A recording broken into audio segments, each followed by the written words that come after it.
Because then you start wondering, am I who these people say I am? Or am I who I feel like today? And sometimes I don't feel great today.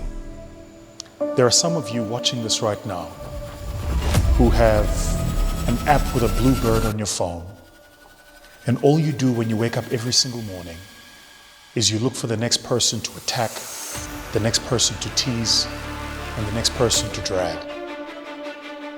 There is this new culture that's taken hold now where people are creating podcasts that aren't really podcasts. It's people sitting down looking at a camera and attacking people and speaking vitriol about people. When I was 19 years old, I lost my best friend. He and I had been friends since we were 14. We met in high school. His name was Hlaisani Ndlovu. We finished high school at 18. 19, Hlai gets accepted to pilot school to become a pilot. And he goes to the pilot school and he starts his training. He starts getting his hours going. I'm in my first year at Wits University. His parents buy him a car. He and I become really, really close. Amazing guy. Like, I remember a 9-month stint where Hlai and I saw each other every single day, like I was with him every day.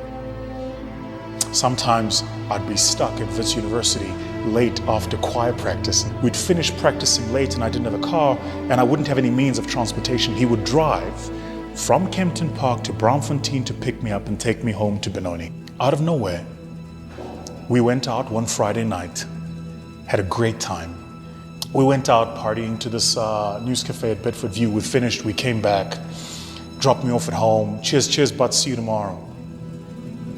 Following morning around 11 o'clock, I get a call from his mom. Hlai's dead. Committed suicide. Hlai was the guy who was the life of the party. He was that guy. He had all the jokes. He constantly had a smile on his face. If you were going through a difficult time, you called Hlai and he would help you. He always somehow knew how to counsel to you and speak life into you.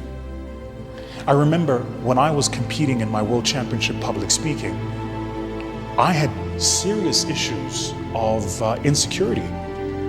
How does a young boy from a township go and compete at a World Championship in public speaking with people who've been doing public speaking for like 10 years? How do I do this? It was Hlai who spoke life into me, who made me believe I was competent and capable, that I could do it. It was Hlai. Hlai's death gutted me, broke me. And the hardest thing about his death was not knowing why. I think the inconsistency of our experiences with each other on earth is that we're frankly just not honest. We're not authentic. We're playing a character. And then when somebody leaves us, all of a sudden we all want to be more authentically connected. We want to be woke. We want to elevate and talk about issues of mental health. But I don't know that many of us actually ask the question, are you okay? And ask that question not from a point of sophistry or just politeness, but genuinely because you give a shit. Because you actually give a shit. I can tell you for free that I've had instances in my life where I'm like, I don't know if I'm going to make it out of this. Yeah, of course I have. Of course. Just think about what I've done and what I've achieved. I was on the cover of Entrepreneur magazine before I was 30 years old.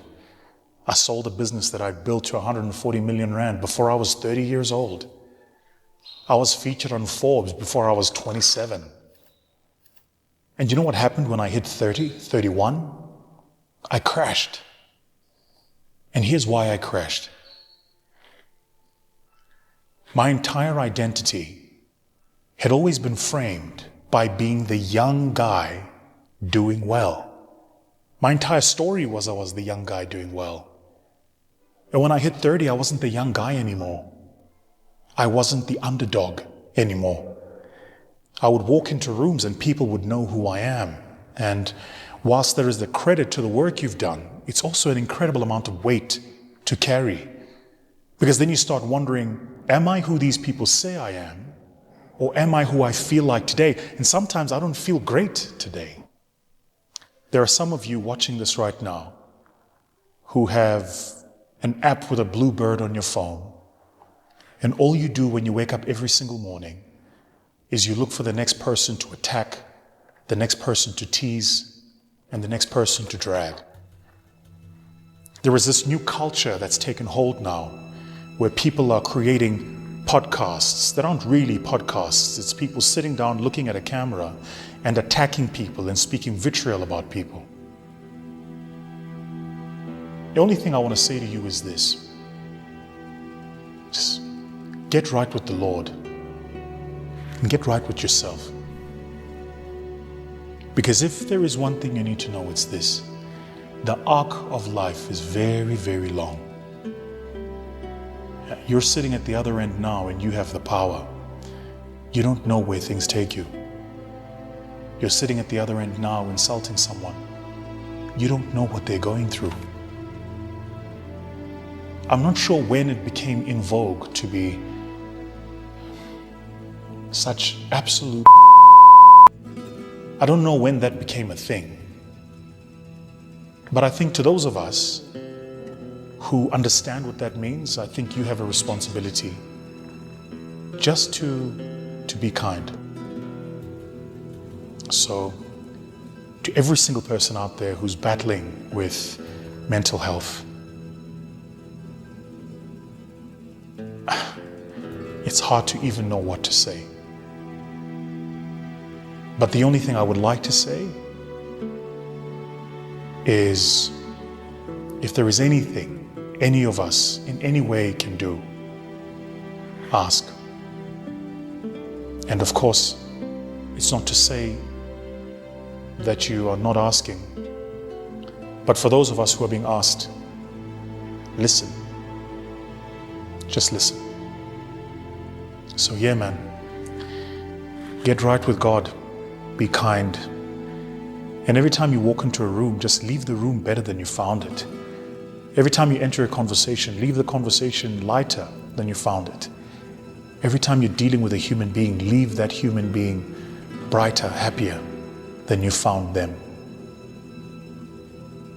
It's cool to be negative, but remember, one day, everything you put out into the world will come back to visit you.